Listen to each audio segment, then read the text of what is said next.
लाल आतंक के कहर की शनिवार को जो बीजापुर में नक्सली हमला हुआ है, इससे जुड़ी बड़ी खबर आपको बता रहे हैं। कई जवानों के शहीद होने की खबर मिल रही है। अभी तक हालांकि 9 जवानों के शहीद होने की पुष्टि हो चुकी है, लेकिन खबरें ऐसी मिल रही है सूत्रों के हवाले से 9 से ज्यादा जवान शहीद हुए हैं। हालांकि सटीक आंकड़ा हम जरूर जानने की कोशिश करेंगे। कई जवान घायल हुए हैं।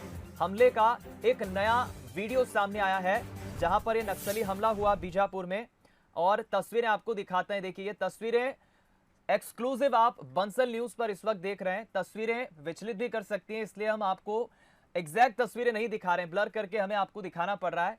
ये आप जो देख रहे हैं तस्वीरों में, ये जवानों की लाशें दिख रही है। कई जवान शहीद हो गए हैं। नक्सलियों ने यहां पर घात लगाकर हमला किया और घेर कर जवानों को मारने की उनकी एक कोशिश थी। कई इसमें जवान शहीद हुए हैं। एक नया वीडियो हमले का सामने आया है जहां पर ये हमला हुआ है। शनिवार का ये मामला है जब सुरक्षा बलों को जोनागुड़ा की पहाड़ियों पर नक्सलियों के डेरा जमाने की सूचना मिली थी। अभी तक हालांकि 9 जवानों के शहीद होने की पुष्टि हो चुकी है, लेकिन बड़ी खबर इस वक्त सिर्फ और सिर्फ बंसल न्यूज पर आप देख रहे हैं। वीडियो नया आया है और सूत्रों के हवाले से खबर है कि 20 जवानों के शहीद होने की खबर मिल रही। देखिए, अब आंकड़ा बढ़ गया है। अभी तक 9 जवानों के शहीद होने की खबर मिल रही थी, लेकिन अब 20 जवानों के शहीद होने की खबर मिल रही है। यह बेहद दुखद पहलू है इस पूरे हमले का। नक्सलियों ने घात लगाकर जो हमला किया, इसमें 20 जवान शहीद हो गए हैं। ज्यादा जानकारी बातचीत के लिए हम रुख करेंगे सीधा हमारे संवाददाता प्रशांत गजभिये का हमारे साथ इस वक्त लाइव जुड़ गए हैं। प्रशांत, बहुत दुखद पहलू है। अभी तक संख्या 9 थी, लेकिन अब शहीद होने वाले जवानों की संख्या 20 बताई जा रही है। नया वीडियो सामने आया, क्या अपडेट?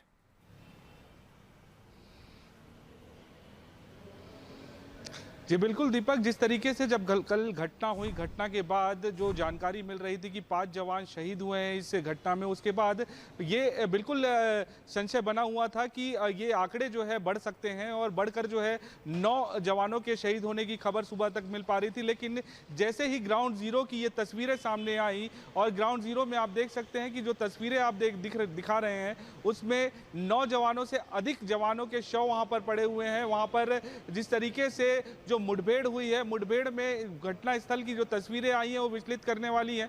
लगातार जो है एक संशय बना हुआ था कि 20-18 जवान जो है वो लापता हैं, और लापता जवानों की तलाश जो है लगातार जवान कर रहे हैं। और उस बीच में ये तस्वीर आई है और इससे यह स्पष्ट होता है कि 9 से ये आंकड़ा बढ़ चुका है और लगभग 20 जवानों के शहीद होने की खबर अब जो है सामने खुलकर आ रही है। लेकिन हालांकि आधिकारिक पुष्टि अभी तक नहीं आई है। किसी भी प्रकार से किसी अधिकारी ने इस मामले को लेकर अभी तक बयान नहीं दिया है, क्योंकि जवान अभी जंगल के अंदर हैं और जवान जो शहीद हुए हैं उन जवानों के शव को लाने की कवायद में लगे हुए हैं। और किसी भी प्रकार से पहले जो शहीद जवानों के शव है उनको जिला मुख्यालय लाने के प्रयास में लगे हुए हैं, क्योंकि अभी भी नक्सलियों की वहां पर मौजूदगी है और 1000 से अधिक संख्या में जवान भी वहां पर पहुंचे हुए हैं। और लगभग 1 किलोमीटर का सर्कल जो रेडियस है उसको जवानों ने घेर रखा है, ताकि किसी प्रकार से नक्सली दोबारा जो है उन इलाकों में ना पहुंच पाए। और अगर पहुंचने का प्रयास भी करते हैं तो जवान अपनी तरफ से पूरी तैयारी लेकर पहुंचे हुए हैं। और जो अन्य जवान हैं वो रेस्क्यू करके जो शहीद जवान हैं उनके शव को लाने की अब तैयारी कर रहे हैं। हालांकि हेलीकॉप्टर को भेजा जरूर गया है, लेकिन अभी तक ये खबर नहीं आई है कि घटनास्थल पर हेलीकॉप्टर को लैंड कराया गया हो, क्योंकि घटनास्थल जो काफी सघन जंगलों का इलाका है, उस जंगल से निकालकर जवानों के शव को एक मैदानी क्षेत्र में लाया गया है और मैदानी क्षेत्र में उन शव को रखा गया है फिलहाल। और जैसे ही हेलीकॉप्टर पहुंचेगा, या फिर अगर हेलीकॉप्टर नहीं पहुंच पाता है, हेलीकॉप्टर को पहुंचने में कोई दिक्कत होती है, तो ऐसी स्थिति में जो जवान पहुंचे हुए हैं वो जवान अपने साथी जवानों के शव को अपने कंधों में लेकर बेस कैंप तक पहुंचेंगे। नजदीकी जो भी कैंप है वहां से फिर जो है हेलीकॉप्टर उनको जिला मुख्यालय लेकर आएगा। लेकिन जिस तरीके से बता दूं मैं कि आपको कि कल 5 जवानों के शहीद होने की खबर आई थी, उसके बाद धीरे धीरे आंकड़ा बढ़ा। और ये लगातार हम बता रहे थे कि जिस तरीके से घटना हुई है और जिस तरीके से जो हमला है हुआ है, लगभग 500 से अधिक वहां पर नक्सली मौजूद थे। और सबसे अहम बात जो थी कि हिड़मा की टीम वहां पर मौजूद थी, जो कि सबसे खतरनाक नक्सली माना जाता है और जो मारने और मरने वाली स्थिति में ही लड़ाई को जो लड़ता है। तो ऐसी स्थिति में ये हमला बड़ा था और जो कैजुअलिटी है, जो शहीद जवानों की संख्या है, जो घायल जवानों की संख्या है, वो आंकड़े बढ़ सकते हैं। और ऐसा ही होता हुआ हम देख रहे हैं, जिस तरीके से नौजवानों के बाद अब जो खबर आ रही है और जो तस्वीरें ग्राउंड जीरो की दिख रही है, जिसमें जवानों के शव को रखा गया है, जवानों के शव दिख रहे हैं। वहां पे लगभग 20 जवानों के शव होने की बात की जा रही है। हालांकि अभी तक आधिकारिक पुष्टि इस बारे में किसी ने भी नहीं की है। और जो सीआरपीएफ डीजी है वो खुद जो है बीजापुर जिले में पहुंच चुके हैं। बस्तर आईजी जो है वो बीजापुर जिले में पहुंच चुके हैं और वो भी जो है घटनास्थल से नजदीकी जो कैंप है तर्रेम का, वहां पर पहुंचे हुए हैं और वहां से जो है जवानों के आने का इंतजार कर रहे हैं। जिस तरीके से जो इलाका है जहां पर ये घटना हुई है, चुन्नमगुड़ा का जो पहाड़ी है, उस पहाड़ के दोनों ओर से नक्सलियों ने हमला किया था। तो सुकमा और बीजापुर के बीच का यह क्षेत्र है, सीमावर्ती क्षेत्र है और दोनों ही ओर से, सुकमा और बीजापुर दोनों ही ओर से जो है जवान घटनास्थल के लिए रवाना कर दिए गए थे। 1000 से अधिक जवान वहां पर मौके पर मौजूद है। 1 किलोमीटर के रेडियस को कवर करके रखा हुआ है ताकि किसी प्रकार से नक्सली दोबारा जो है घटना अंजाम ना दे सके। लेकिन दीपक, सबसे अहम बात यह है कि अभी तक किसी भी अधिकारी ने इस बात की पुष्टि नहीं की है और जो शहीद जवान है उनके, हालांकि उनके परिजनों के घर में, उनके घर में जो है ये संदेशा जरूर भिजवा दिया गया है और जो है वहां का जो आलम है वो काफी दुखमय हो गया है और परिजन भी अपने जो घर के बेटे हैं उनके शव का आने का इंतजार कर रहे हैं। तो बिल्कुल कहा जा सकता है कि नक्सलियों का जो टीसीओसी का समय होता है, इस दौरान जो नक्सली हमेशा से बड़ी घटना को अंजाम देने के फिराक में रहते हैं। तो एक बार फिर जिस तरीके से 2010 से 2021 तक की अगर बात करें तो 200 से अधिक जवान शहीद हो चुके हैं टीसीओसी के दौरान और एक बार फिर जो है नक्सलियों ने अपनी कायराना करतूत को अंजाम दिया है और जो ऑपरेशन करने गए हुए थे जवान तर्रेम से कैंप से, उन जवानों को घात लगाकर हमला किया है और यू आकार के एम्बुश में फंसाया है। और जो तस्वीरें दिख रही है उसके आधार पे लगभग 20 जवान इस घटना में शहीद हो गए हैं। जी दीपक, सबसे बुरा दुखद पहलू यही है प्रशांत इस पूरे नक्सली हमले का कि हमारे 20 से ज्यादा जवान, खबर मिल रही है कि शहीद हो गए। हालांकि अभी आधिकारिक पुष्टि होना बाकी, लेकिन वीडियो जो सामने आया है ये वीडियो गवाही दे रहा है। लेकिन चूक कहां हो गई, हमसे ढील कहां हो गई? 20 जवान हमारे शहीद हो जाते हैं, एम्बुश लगाकर फायरिंग होती है नक्सलियों की तरफ से, यू शेप में जो आप बता रहे हैं कि घेर कर एक तरह से उनको घेरा गया है। कई नक्सलियों की संख्या भी बताई जा रही है, 250 से ज्यादा नक्सली थे जिन्होंने हमारे जवानों को घेर लिया। तो चूक कहां हो गई हमसे?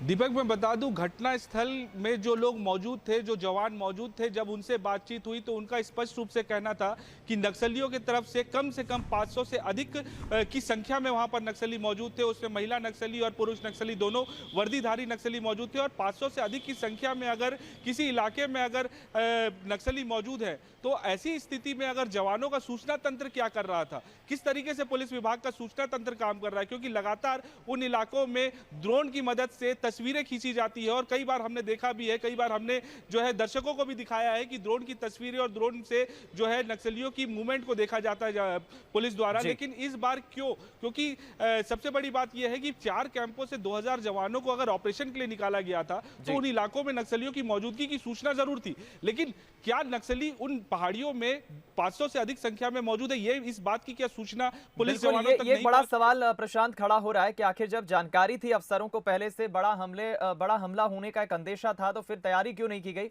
बहरहाल आप बने रहिए प्रशांत, मैं एक बार फिर आपकी तरफ लौटूंगा। इस वक्त हमारे साथ अनुराग अग्रवाल जी, बीजेपी प्रवक्ता, फोनलाइन पर जुड़ गए हैं।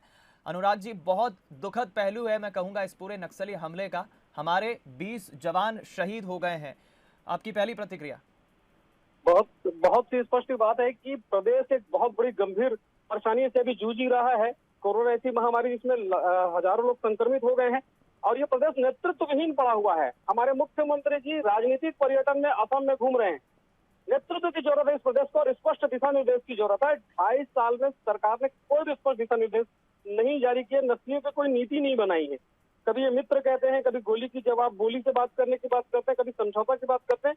सिर्फ एक विषय है कि शहीदों की शहादत को समय है अंदर घुस के मारने का, उन्हें नेस्तनाबूद करने का और उसके खिलाफ सशस्त्र कार्रवाई करने का।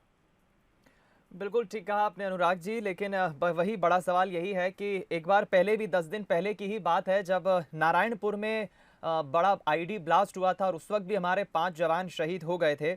चूक कहाँ मानते हैं आप? इस तरह से हमारे 20 जवान शहीद हो जाते हैं, खबर मिल रही है, चूक कहाँ आप मानते हैं कि कैसे चूक हो गई हमसे? देखिए, पीपुल्स गुरिल्ला आर्मी जो है वो हर समय मार्च के आसपास शहीदी सप्ताह मनाती है, वो अपना नक्सली सप्ताह मनाती है। इंग्लिश में विशेषज्ञ लगातार बताते रहे कि वो सप्ताह नहीं, वो वर्ष मनाएगा। पूरे वर्ष भर लगातार वो इस प्रकार की घटनाएं करेंगे।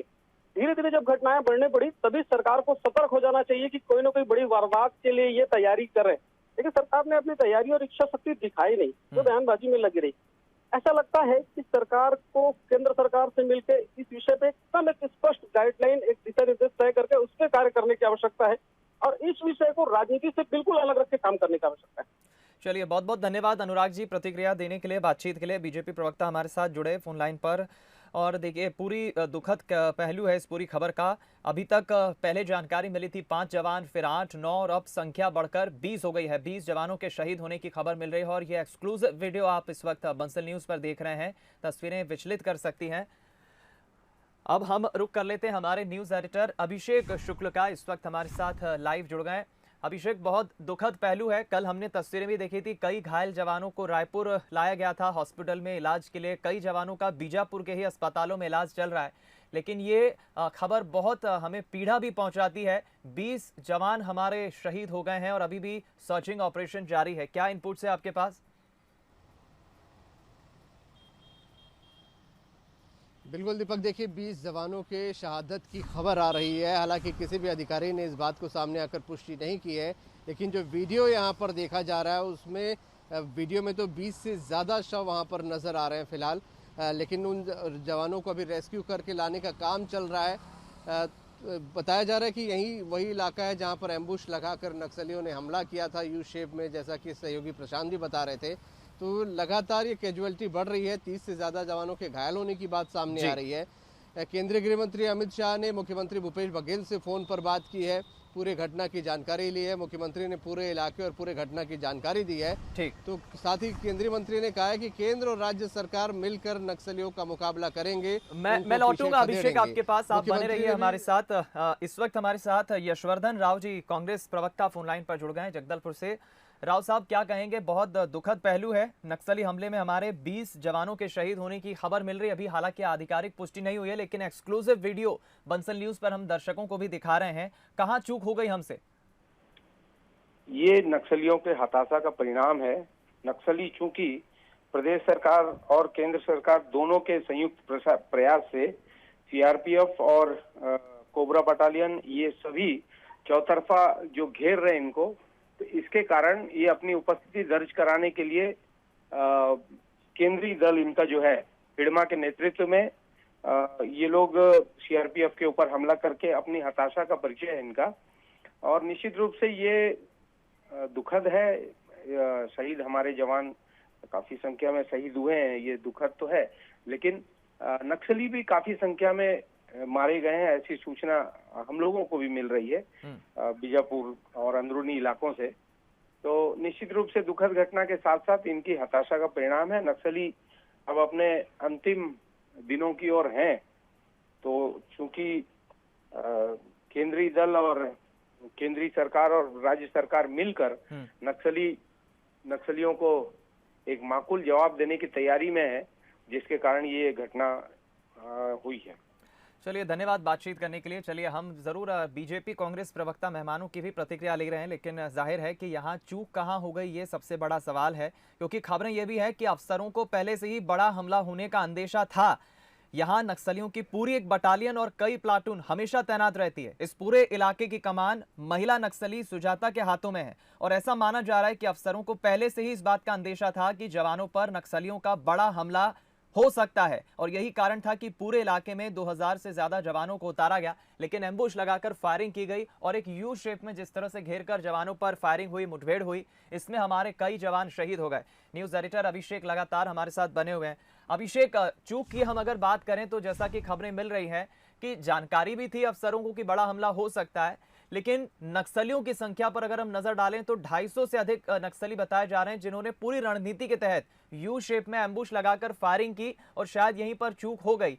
कैसे देखते हैं आप? ये एक बड़ा मसला है, इस पर जानकारी थी अगर अफसरों को तो फिर सही रणनीति क्यों नहीं हो पाई, सही इनपुट्स क्यों नहीं मिल पाए? दीपक, जब भी इस प्रकार की घटना होती है बहुत सारे सवाल ज़रूर उठते हैं यहाँ पर। क्यों एम्बुश लगा, किस प्रकार की सूचना दी गई, कहाँ पर चूक हुई, ये निश्चित तौर पर जांच का विषय और जांच भी होती है। अभी हाल ही में 10 दिन पहले नारायणपुर में जो घटना हुई थी उसकी भी जांच हुई थी और बहुत सारे निर्देश डीजीपी ने भी दिए थे। आमतौर पे होता यह है कि गर्मी का मौसम है, विजिबिलिटी बहुत अच्छी होती है, तो जवान इस वक्त एग्रेसिव मोड पर होते हैं। शायद इसी का फ़ायदा उठाने की नक्सलियों ने कोशिश की और एक सूचना प्लांट की गई उनके लिए कि नक्सलियों का बड़ा जमावड़ा वहाँ पर है और जवान एक बड़ी संख्या में वहाँ पर सर्चिंग के लिए निकले और लौटते समय फिर उनको एम्बुश में फंसाया गया है। टेकल गुड़ा के पास बताया जा रहा है कि ये शव जवानों के मिले हैं। अलग अलग कई जगहों पर ये जवानों के जो शव है बिखरे हुए हैं, वहाँ पर एम्बुश लगाकर नक्सलियों ने कई बड़े हथियारों के साथ हमला किया है। तो नक्सलियों की स्ट्रेटजी रही है इस प्रकार की खबरें प्लांट करना और उसके बाद जवानों को एम्बुश में फंसाना। अब जवानों को क्या सूचना मिली, उनके सोर्स क्या थे, ये ज़रूर एक सवालिया निशान है कि क्या उनके सोर्स से पुख्ता नहीं थे या किसी तरीके से इंटेलिजेंस इनपुट में गड़बड़ी हुई। ये तमाम चीज़ें जांच की बात है और जांच होती है, बैठक होती है और उसके बाद निर्देश भी दिए जाते हैं। लेकिन इस बार क्या चूक हुई, कहाँ चूक हुई कि हमको इतनी बड़ी क्षति उठानी पड़ी, ये एक बड़ा सवाल ज़रूर है। लेकिन जिन इलाकों में जवान हमारे घुसे थे वो नक्सल डोमिनेटिंग एरिया है, वहाँ पर नक्सलियों की सघन आवाजाही है, नक्सलियों का गढ़ बल्कि कहा जाए, वहाँ पर जवान घुसे थे। तो निश्चित रूप से कोई पुख्ता सूचना मिली होगी या कुछ इनपुट मिला होगा जवानों को, उसके बाद वो अंदर घुसे होंगे।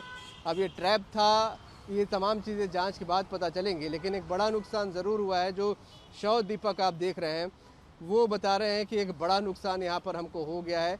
20 जवानों की शहादत की खबर है और ये संख्या और भी बड़ी यहाँ पर दिखा रही है। तो ये एक बड़ी चिंता का विषय है कि आखिरकार इस प्रकार की शहादत क्यों हो रही है। केंद्रीय गृह मंत्री अमित शाह ने भी पूरी घटना की जानकारी ली है। अधिकारियों को घटनास्थल पर जाने के निर्देश भी दे दिए गए और अधिकारी जल्द वहाँ से रवाना भी होंगे घटनास्थल की ओर जाने के लिए। लेकिन अब ये जांच का विषय है। सवाल तो ज़रूर दीपक उठेंगे कि आखिरकार क्यों इतना बड़ा नुकसान हुआ और लगातार नुकसान होता जा रहा है।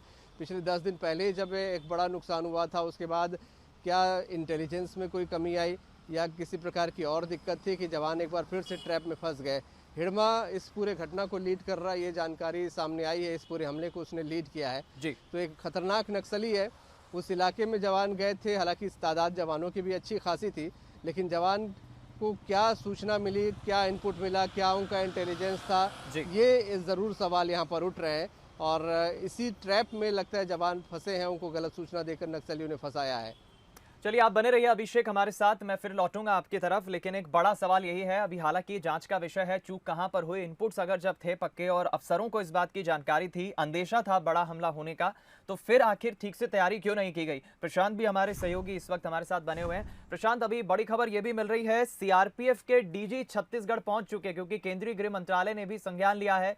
खुद आज अमित शाह ने भूपेश बघेल से फोन पे बातचीत भी की है और उन्होंने इस बात के एक तरह से पक्षधर हैं कि जल्द से जल्द जवानों को छुड़ाया जाए जो हमारे जवान लापता हो गए हैं। जनरल कुलदीप सिंह छत्तीसगढ़ पहुंच चुके हैं। अभी और क्या इनपुट्स हैं आपके पास इस पूरे नक्सली हमले से जुड़ी?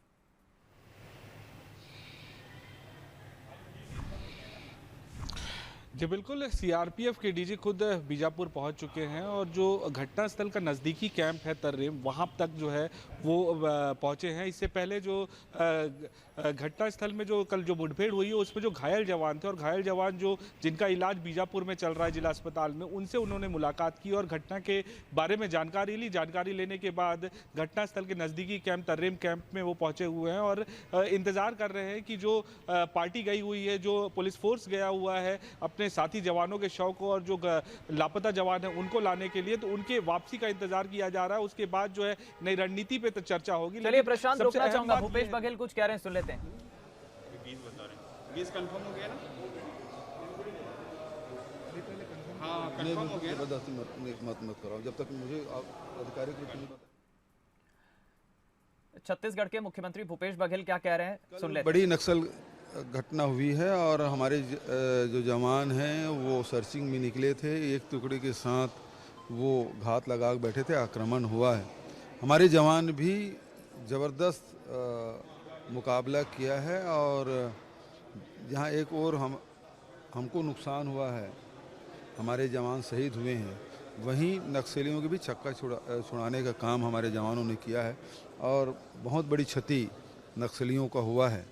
मुझे जो जानकारी मिली 4 ट्रैक्टर में मंगाए थे जिसमें वो घायल और जो उनकी मृत्यु हुई उनको ले जाने के लिए। तो नुकसान दोनों तरफ से हुआ है और हमारे जो जवान जो लड़ते लड़ते शहीद हुए उनको नमन करता हूँ, उनके परिवार के प्रति संवेदना व्यक्त करता हूँ। ये लड़ाई रुकेगी नहीं, ये नक्सली अपने अस्तित्व की आखिरी लड़ाई लड़ रहे हैं। अमित शाह जी का फ़ोन आया था, उनसे भी बात हुई गृह मंत्री जी से, और उन्होंने कहा कि जो सीआरपीएफ के डीजी है वो निकल गए हैं, वो आ रहे हैं छत्तीसगढ़। आज शाम को मैं भी जाऊंगा। उन्होंने एक बार बातचीत की पहल की थी, आप लोग ने स्वीकार नहीं किया, क्या उसकी बौखलाहट है? घटनाएं लगातार बढ़ रही हैं तो?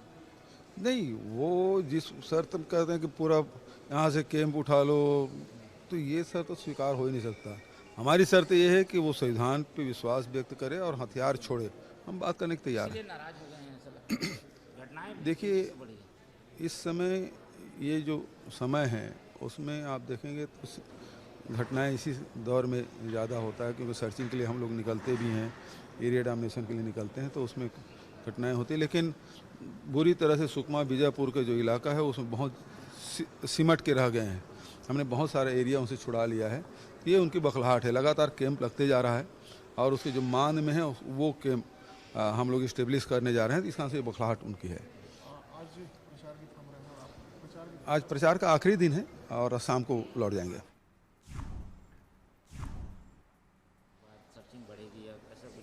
सर, हमारे कैंप भी लगेंगे, सड़कें भी बनेंगी, कनेक्टिविटी भी बढ़ेगी और नक्सली मुक्त बस्तर हमको करना है। छत्तीसगढ़ के मुख्यमंत्री भूपेश बघेल को आप सुन रहे थे, इस वक्त असम में हैं और शाम को राजधानी रायपुर लौटेंगे। हम चलिए कोशिश करेंगे। राजधानी रायपुर से अभिषेक तो हमारे साथ बने ही हुए हैं, लेकिन मुख्यमंत्री भूपेश बघेल ने अभी जो कुछ कहा है, हालांकि उन्होंने भी श्रद्धांजलि देते हुए संवेदना प्रकट की है, लेकिन बड़ा सवाल यही है कि हमसे आखिर चूक कहां पर हो गई। हम रुक करेंगे न्यूज़ हेड शरद द्विवेदी जी हमारे साथ फोन लाइन पर जुड़ गए हैं। शरद जी, बहुत दुखद पहलू है इस पूरे नक्सली हमले का, खबर मिल रही है 20 जवान शहीद हो गए, पहली प्रतिक्रिया आपकी? देखिए, ये बिल्कुल सही समय है। मुझे लगता है कि ये निश्चित तौर पर एक बेहद दुखद सूचना है, और लेकिन इसमें ये भी हमें नहीं भूलना चाहिए कि नक्सलियों को भी व्यापक पैमाने पर क्षति इस हमले में पहुंची हो सकती है। लेकिन नक्सलियों की ये रणनीति का, दीपक, हमें ये समझना होगा कि बहुत मजबूत हिस्सा होता है कि वो अपनी क्षति को बहुत छिपाने की कोशिश करते हैं, और यही वजह है कि कई बार जो इस तरह के हमले होते हैं, उन हमले में नक्सली अपने साथियों की शव जो है वो मौके पर कभी नहीं छोड़ते हैं, और उसके लिए अगर उन्हें जान देनी पड़ती है तो उसके लिए भी तैयार रहते हैं, जिससे वो ये नहीं चाहते कि मौके पर उनके किसी साथी का शव बरामद हो, जिससे ये भी प्रूव हो कि बड़ी संख्या में इस हमले में नक्सली भी मारे गए हैं। तो ये नहीं कहा जा सकता कि इसमें नक्सलियों को क्षति नहीं पहुंची होगी। अगर हम देखें बीते 2015 के बाद से, तो देश के 4 राज्य जो हैं, उड़ीसा, झारखंड, बिहार और छत्तीसगढ़, 90% हमले इन 4 राज्यों में हुए हैं, जबकि मोटे तौर पर करीब करीब 10 राज्य देश में नक्सली प्रभावित श्रेणी में आते हैं। इन 4 राज्यों पर फोकस करते हुए मुझे लगता है एक विशेष रणनीति की आवश्यकता है। छत्तीसगढ़ देखिए एक ऐसा राज्य है, खासतौर से जो नक्सल प्रभावित हिस्सा है बस्तर का, जो आंध्र प्रदेश की सीमा से लगता है, महाराष्ट्र की सीमा से लगता है, और आंध्र प्रदेश की सीमा से लगा बस्तर का ये हिस्सा एक जटिल वन क्षेत्र भौगोलिक संरचना वाला एरिया पूरा है, और जिसके चप्पे चप्पे से नक्सली वाकिफ हैं। और यही वजह है कि वो बहुत आसानी से, क्योंकि कई अंदरूनी क्षेत्र ऐसे हैं, हालांकि बहुत तेजी से सड़कों का निर्माण हुआ है, सुरक्षा बल पहुंचे हैं, लेकिन कई क्षेत्र ऐसे हैं जहां कॉरिडोर्स ऐसे हैं जहां अभी भी चीजें ठीक से नहीं हुई हैं, सड़क निर्माण और तमाम चीजें, जिसका नक्सलियों को फायदा मिलता है। मुझे लगता है कि एक की आवश्यकता है, क्योंकि पहले भी ये आतंकवाद से कम गंभीर खतरा बिल्कुल नहीं है, और इसके लिए हमें एक बड़ी इच्छा शक्ति की आवश्यकता है, क्योंकि ये घटनाएं ज्यादा गंभीर, मैं इसको आतंकवाद से अधिक गंभीर मानता हूं, क्योंकि अब नक्सलियों की कलई और उनकी पोल इस मामले में खुल चुकी है कि वो किस कॉज को लेकर काम कर रहे हैं। तो ये एक बड़ा प्रश्न है कि किस तरह की कोशिशें भारत में होनी चाहिए, ये निश्चित तौर पर सोचा जा रहा होगा, और ये बहुत जरूरी है कि हमें एक संयुक्त कमान बनाकर, बहुत असंभव और मुश्किल काम नहीं है, चाहे हम बात करें भारत की, हमने बड़े बड़े ऑपरेशंस किए हैं, तो इन नक्सली प्रभावित इन 4 राज्यों में अगर हम एक स्पेशल स्ट्रैटेजी के साथ सामने आते हैं और युद्ध स्तर पर जी नक्सलियों के खिलाफ जागरण अभियान, और उसमें अगर सीमित मात्रा में अर्धसैनिक बलों या सेना की भी जरूरत हो, तो मुझे लगता है कि ये सही समय है जब इस समस्या को, क्योंकि अब नक्सली काफी कमजोर हैं। बिल्कुल, और उसी बात का इशारा शरद जी भूपेश बघेल ने भी अभी बातचीत में कहा है कि वो अपनी आखिरी लड़ाई लड़ रहे हैं, अपने अस्तित्व की आखिरी लड़ाई लड़ रहे हैं। मैं आपको धन्यवाद करूंगा शरद जी बातचीत के लिए। मैं इस वक्त सीधा असम का रुख करूंगा, जहां से विशेष हमारे संवाददाता मोहन तिवारी इस वक्त हमारे साथ लाइव जुड़ गए। मोहन, अभी हमने छत्तीसगढ़ के मुख्यमंत्री की भी बातचीत सुनी और उन्होंने भी वही बात कही है कि ये एक तरह से बौखलाहट तो है ही, लेकिन नक्सली अपने आखिरी यानी अस्तित्व की लड़ाई लड़ रहे हैं और यही बड़ा कारण है। खबर यह भी मिल रही है कि 2 ट्रैक्टरों में भरकर नक्सली अपने शव ले गए थे, यानी हम कह सकते हैं, पुष्टि नहीं हुई है, लेकिन बड़ी संख्या में नक्सली भी ढेर हुए हैं। आंकड़ा आना बाकी है अभी फिलहाल क्या इनपुट से आपके पास? कब तक भूपेश बघेल रायपुर लौटेंगे?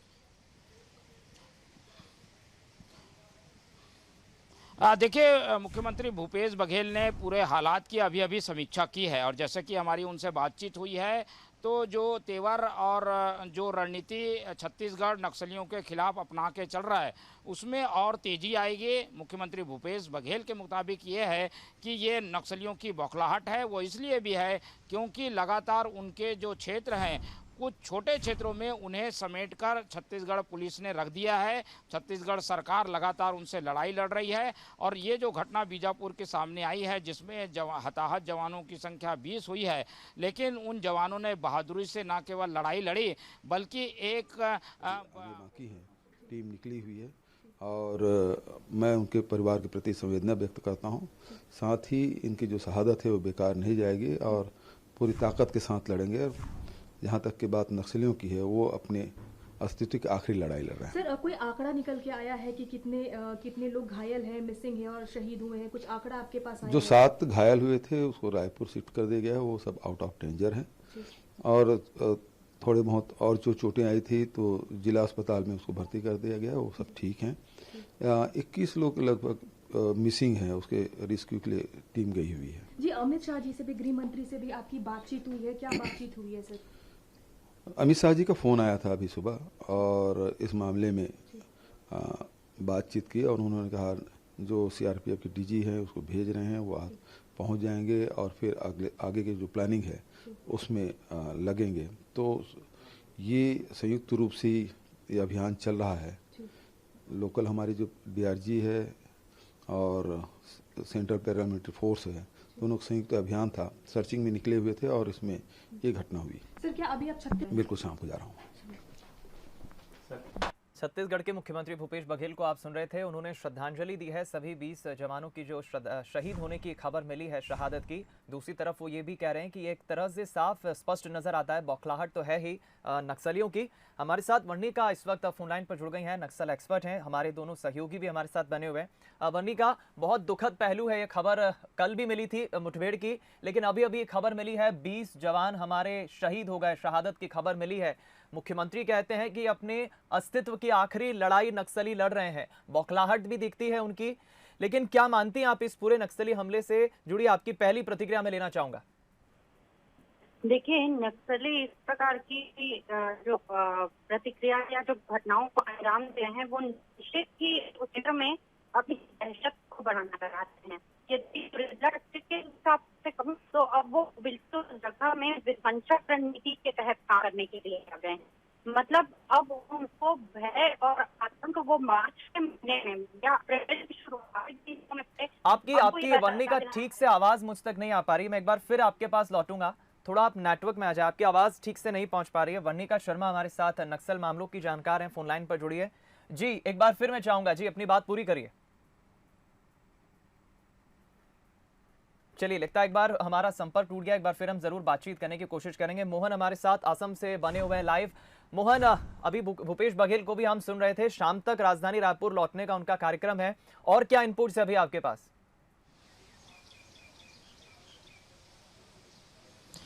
देखिए, इस पूरी घटना के पीछे की अगर हम बात को देखें तो पखवाड़े भर पीछे जाना होगा, जिसमें नक्सलियों ने पर्चा डालकर इस बात की पहल की थी कि वो बातचीत करना चाहते हैं। लेकिन मुख्यमंत्री भूपेश बघेल ने उसी समय साफ कर दिया था कि जब तक नक्सली हथियार नहीं छोड़ेंगे कोई बातचीत नहीं होगी। और उसके बाद बैक टू बैक ये 5वीं घटना है और ये सबसे बड़ी घटना है मुख्यमंत्री भूपेश बघेल के कार्यकाल की, जिसमें 20 जवान हताहत हुए हैं, शहीद हुए हैं। तो इस पूरी घटना के पीछे उसी कारण को वजह माना जा रहा है जिसमें नक्सलियों ने बातचीत की पहल की थी, जो अपने उन नक्सलियों के लोग गिरफ्तार हैं उनकी रिहाई की बातचीत की थी, लेकिन सरकार ने उस पहल को ठुकरा दिया था। ऐसे में एक तरीके से खुली जंग का ऐलान उसी समय हो गया था और बैक टू बैक घटनाएं बढ़ी हैं। लेकिन अभी अभी मुख्यमंत्री भूपेश बघेल ने जो जिस तेवर के साथ जवाब दिया और उनका कहना है कि नक्सलियों के खिलाफ जो लड़ाई लड़ी जा रही है उसमें बिल्कुल भी ढिलाई नहीं होगी, बल्कि नक्सलियों ने ये जो वारदातें अंजाम दी है इसके पीछे वजह यही है कि देखो हमने बातचीत की पहल की, अब आपने बातचीत की पहल ठुकरा दी, इसलिए हम इस तरीके की बड़ी घटनाओं को अंजाम दे रहे हैं ताकि जो लोग फ्रंट लाइन में लड़ाई लड़ रहे हैं बस्तर के मोर्चे पर उनका मनोबल गिरे और सरकार भी थोड़ा पीछे हो और आक्रामक रणनीति के साथ ना उतरे। गर्मी का समय वो समय होता है जब बस्तर के जो घने जंगल हैं उसमें पतझड़ आ जाता है और ऐसे में नक्सलियों को खोजकर सर्चिंग के दौरान मुठभेड़ में मार गिराना आसान होता है। तो यही वो नक्सलियों की रणनीति है जिसमें मार्च के बाद 2 महीने तक वो लगातार कोशिश ये करते हैं कि जो फोर्स वहां पर काम कर रही है उनका मनोबल गिराया जाए और वो सर्चिंग में बाहर ना निकले। तो सर्चिंग में ना निकले इसी रणनीति की वजह से नक्सली इस दौरान बड़ी घटनाओं को अंजाम देते हैं ताकि कैंपों में ही जो फोर्स है वो सिमट कर रह जाए और उन इलाकों में ना आए जहां पर नक्सली हैं। तो इसी तरीके से ये 5 घटनाओं को अंजाम देकर नक्सलियों ने बताने की कोशिश की है, लेकिन मुख्यमंत्री ने साफ कर दिया है कि कोई भी समझौता नहीं होगा, जो लड़ाई लड़ी जा रही है वो तेज होगी और एक इलाके विशेष में नक्सलियों को सिमेट कर रखा जाएगा। तो इसी रणनीति के साथ छत्तीसगढ़ उतरेगा। शहीद जवानों की संख्या जरूर ज्यादा है लेकिन नक्सलियों को मार गिराया भी गया है और उनकी संख्या भी काफी ज्यादा होगी जो कि कुछ देर बाद सामने आएगी।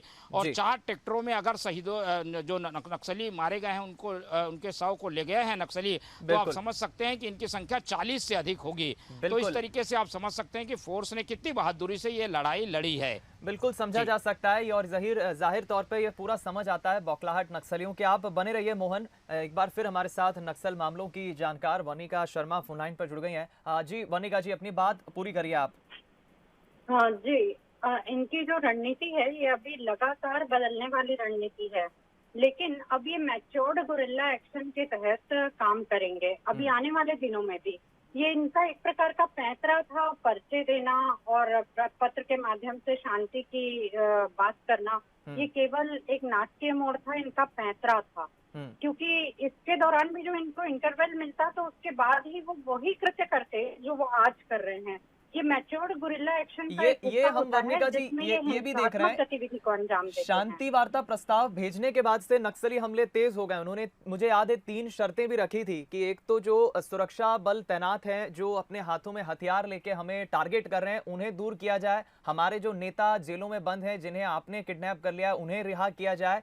यानी नक्सली हमले तेज हुए हैं। नारायणपुर की बात करें 10 दिन पहले हम फ्लैशबैक में जाके तो आईडी जो ब्लास्ट हुआ था तब भी हमारे 5 जवान शहीद हुए थे। ये नक्सली हमले जो तेज हुए हैं, क्या ये भी एक बड़ा कारण हम मान सकते हैं शांति वार्ता प्रस्ताव के बाद? नहीं, ये इनकी सोची समझी रणनीति थी। ये plan A, plan B, plan C, ये बिल्कुल उसके तहत काम कर रहे हैं। इनको पता था कि इस प्रकार के प्रस्ताव हम देंगे, इनको भी ये चीज की समझ थी कि इसको शहर से स्वीकार्यता नहीं मिलेगी, परंतु इन्होंने जो वहाँ पे एक ग्राउंड बनाया था, अंदर एक पाइपलाइन बनाई थी पिछले 2-3 सालों में, तो इनको एक उम्मीद थी कि पत्र यदि हम भेजते हैं और सरकार नहीं मानेगी तो किसी प्रकार का जन प्रतिरोध हम करके पत्र को स्वीकृति प्रदान करवाएंगे, या इनका कहीं ना कहीं कुछ प्लान में जो चूक हुई या स्वीकार्यता नहीं मिली तो ये प्लान बी के लिए तुरंत तैयार थे कि मार्च जैसे ये शहीदी सप्ताह मना के टेरर क्रिएट करते थे ना, बिल्कुल उसी प्रकार से आतंक फैलाने का ये तरीका है कि मार्च के माह में पिछले वर्ष भी आप देखेंगे सुकमा में एक घटना हुई थी तो उस समय भी 20 जवान हताहत हुए थे। तो अभी भी ये मार्च के माह में और अप्रैल के आरंभिक दिनों में इस प्रकार की घटना को करके एक प्रकार का टेरर क्रिएट करना चाह रहे हैं कि निश्चित ही एक तरफ तो आम जन में भी एक मानसिकता बैठ जाएगी कि नक्सली मार्च में ही इस प्रकार की घटना को अंजाम देते हैं। दूसरा, सरकार को एक प्रकार से चुनौती देके ये बताना हो जाएगा कि हम किसी प्रकार से कमजोर हैं इसलिए शांति वार्ता की बात नहीं कर रहे हैं, अभी भी हम उस जगह में एक अच्छी दखल रखते हैं।